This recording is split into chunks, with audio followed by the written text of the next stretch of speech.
Corona की संभावित तीसरी लहर नवंबर में चरम पर पहुंच सकती है। यह बात कोरोना महामारी के गणितीय मॉडलिंग में शामिल एक वैज्ञानिक ने सोमवार को कहा है। उन्होंने कहा कि अगर डेल्टा से अधिक संक्रमण वायरस उभरता है और सितंबर के आखिरी तक पूरी तरह से एक्टिव हो जाता है तो यह नवंबर तक पीक में होगी। उधर सरकार के सूत्रों ने बताया कि कोरोना की मौजूदा स्थिति पर मंगलवार को मीटिंग बुलाई गई है। इस रिव्यू मीटिंग में पीएमओ, स्वास्थ्य मंत्रालय, नीति आयोग के अफसर शामिल होंगे। यह मीटिंग दोपहर 3:30 बजे होगी।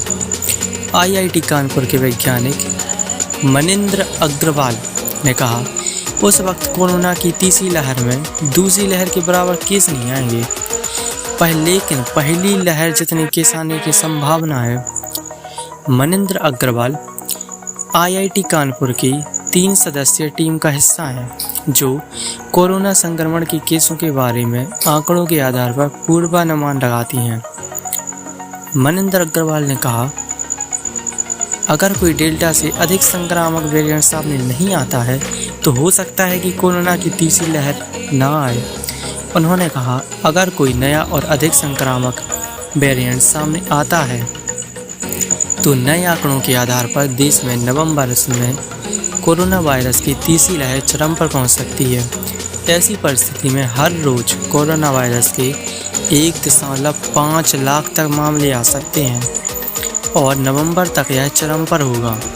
उन्होंने कहा, तीसरी लहर दूसरी की तरह संक्रामक नहीं होगी, लेकिन यह पहली लहर के समान हो सकती है। यह अनुमान है, मान रहे हैं ऐसा, फिर देखते हैं क्या कैसा होता है। भारत में दूसरी लहर डेल्टा वेरिएंट के कारण आई थी। देश में मार्च से मई तक इसका कहर जारी रहा था। इस दौरान लाखों लोग संक्रमित हुए और हजारों लोग मारे गए। देश में 7 मई को कोरोना के 4,14,188 केस दर्ज किए गए थे। डेल्टा वेरिएंट की वजह से ही दुनिया के अन्य हिस्सों में भी कोरोना की लहर आई है। अग्रवाल ने आंकड़ों के हवाले से कहा कि अगर डेल्टा से खतरनाक वेरिएंट नहीं आता है तो देश में तीसरी लहर नहीं आएगी। वैसे अभी चाइना में जो हो रहा है ना, वो सब डेल्टा वेरिएंट के कारण हो रहा है। बहुत सारे शहर उसके बंद हो चुके हैं।